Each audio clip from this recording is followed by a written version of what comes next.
धम्मपद उत्पवतो पावेयक साधूंची कथा. आपल्या मुक्त्याचा विचार करावा. ज्या ठिकाणी ती कथा आहे ते आहे जेतवन श्रावस्ती.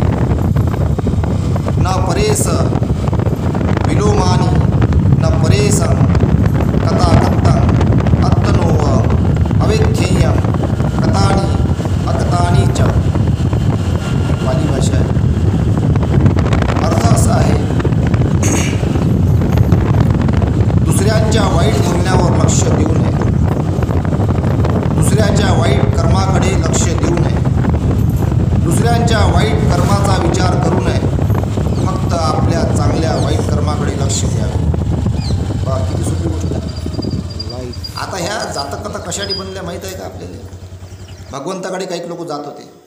भगवान, भगवंता, तथागता, मला खूप त्रास होऊ राहिला, मला खूप वेदना होत आहे, मला काहीतरी मार्ग सांगा.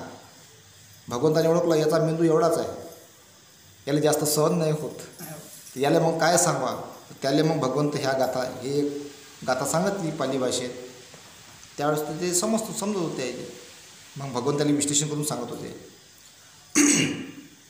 का तुझ्यासाठी बा हे आहे, आता दुसऱ्यांच्या वाईट बोलण्यावर लक्ष देऊ नये म्हणजे तुला त्रास होणार नाही, दुसऱ्याच्या वाईट कर्माकडे लक्ष देऊ नये म्हणजे तुला त्रास होणार नाही, दुसऱ्याच्या वाईट कर्माचा विचार करू नये म्हणजे तुला वाईट त्रास होणार नाही, फक्त आपल्या चांगल्या वाईट कर्माकडे लक्ष द्यावे.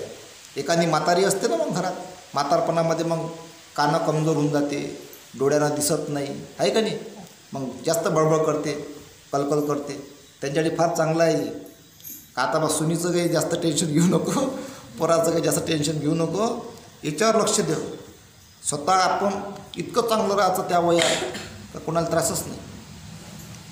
म्हणून म्हटलं गेलेलं आहे फक्त आपल्या चांगल्या आणि वाईट कर्माकडे लक्ष द्यावे.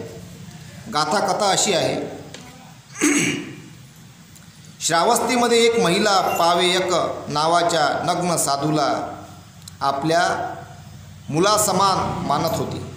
श्रावस्तीमध्ये एक महिला पावेयक नावाच्या पावेयक नाव आहे बघा, पावेयक नावाच्या नग्न साधूला आपल्या मुलासमान मानत होती. त्या महिलेचा शेजारी नेहमी तथागतांचे प्रवचन ऐकण्यासाठी जात होता आणि प्रवचन संपल्यावर घरी येऊन तिच्या समोर तथागतांच्या उपदेशाची स्तुती करत होता. अशा प्रकारचा धम्मोपदेश यापूर्वी मी कधीच ऐकला नाही. अशी भगवंताची स्तुती ऐकून त्या महिलेची सुद्धा विहारात जाऊन धम्म श्रवण करण्याची इच्छा झाली. तिने पावेयक नावाच्या साधूला भगवंताचे प्रवचन ऐकण्यासाठी जाण्याची संमती मागितली, परंतु अनेकदा विनंती करूनही त्या साधूने तिला जाण्याची संमती दिली नाही. साधू आपल्याला प्रवचन ऐकण्यासाठी तथागताकडे धम्म श्रवण करण्यासाठी परवानगी देत नसेल तर मीच बुद्धांना भोजन करण्याचे निमंत्रण का देऊ नये, असा प्रश्न त्यांना पडला. का देऊ नये? भोजन करण्याचे निमंत्रण का देऊ नये? भोजनानंतर मला भगवंताचे धम्म श्रवण करता येईल असा विचार तिच्या मनात आला. एकदा संध्याकाळी तिने मुलाला भगवंतांना दुसऱ्या दिवसासाठी भोजनाचे आमंत्रण देण्यासाठी पाठविले आणि त्यांना विनंती करण्यास सांगितले. मुलगा तथागताकडे जात असताना तेव्हा त्याला पावेयक साधू भेटला. साधूने विचारल्यावर तथागताकडे आमंत्रण देण्यासाठी जात असल्याचे सांगितले.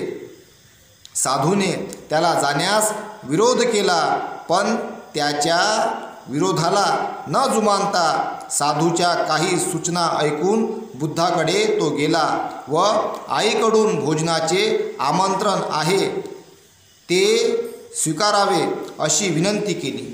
तथागतांनी त्याला होकार देऊन त्याच्या विनंतीला संमती दिली. दुसऱ्या दिवशी सकाळीच तो साधू त्या महिलेच्या घरी गेला, मागच्या खोलीत बसून राहिला.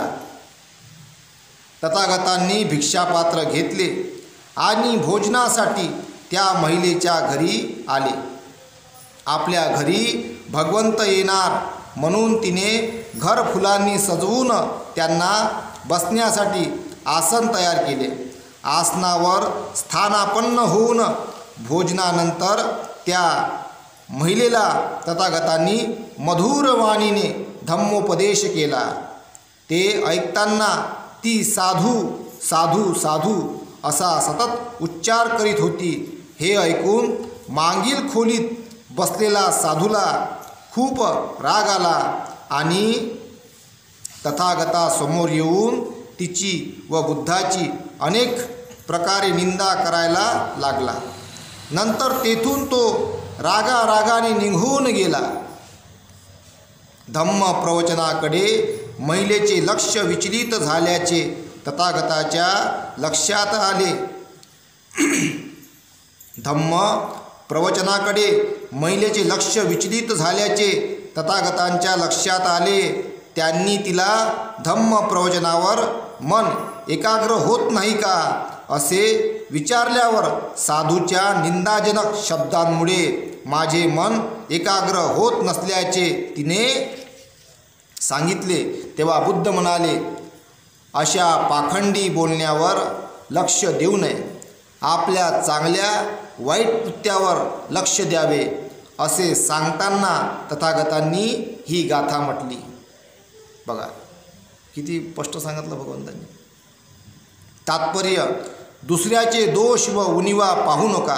दुसरे काय करतात हे न पाहता आपण काय काय केले व काय चांगले करावे याचा विचार करावा. आता कुठं कुठं असते ना, लस कल्ला होते. काही जण म्हणते ना, माझा अभ्यासच होत नाही, आहे का नाही. आता जर काही म्हटलं तर वाद निर्माण होतात, कल्ला होतात. मग त्याच्याकडे लक्षात देऊ नये आपण. मग याच्यात उपाय काय, मी सांगतो एखादा उपाय. आता जर एखाद्या अभ्यासच करायचा आहे, आता त्यानं त्याचा आवाज नाही आला पाहिजे, कानात डोळे टाकून द्या. अभ्यासाला काय पाहिजे, डोळेच पाहिजे, फक्त डोळेच पाहिजे. अभ्यास करायला काय पाहिजे, डोळेच पाहिजे. कानाचं काही घेणं नाही त्याच्यामध्ये. अभ्यास आपण मनामध्येच करतो ना, वाचून असं झालं. कानात असा कापूस टाकला, आवाज काही ऐकू येत नाही. आवाज करा काही करा, कारण तो त्यासाठी करत असते कल्ला करणारा का हा मला बोलला पाहिजे. मग मी सो भांडण करतो, कारण मला भांडणं करून आनंद मिळते. काय भेटते, भांडणं करून आनंद मिळते, क्षणिक सुख भेटते त्याला. भांडणं करून मला भांडणंच करायचे आहे म्हणून मी असा करतो. मग कोणी मग जाणून बुजून गाणे लावं, कल्ला करन, सावून करन, आहे का नाही. विचित्र विचित्र असतात समाजामध्ये. म्हणून मग सूनबाई असन किंवा सासूबाई असन किंवा मुलगी असन मुलगा असन, घरामध्ये आपल्याला त्रास होते काही ना काही. मग जो धम्माच्या मार्गी आहे त्यांना मग असे नियम आपलं मौन धारण करून आपलं हे करावं. तर दुसऱ्याचे दोष व उणिवा पाहू नका. दुसरे काय करतात हे न पाहता आपण काय काय केले व काय चांगले करावे याचा विचार करावा. आपण ते कराल. इथेच थांबतो. साधू साधू साधू.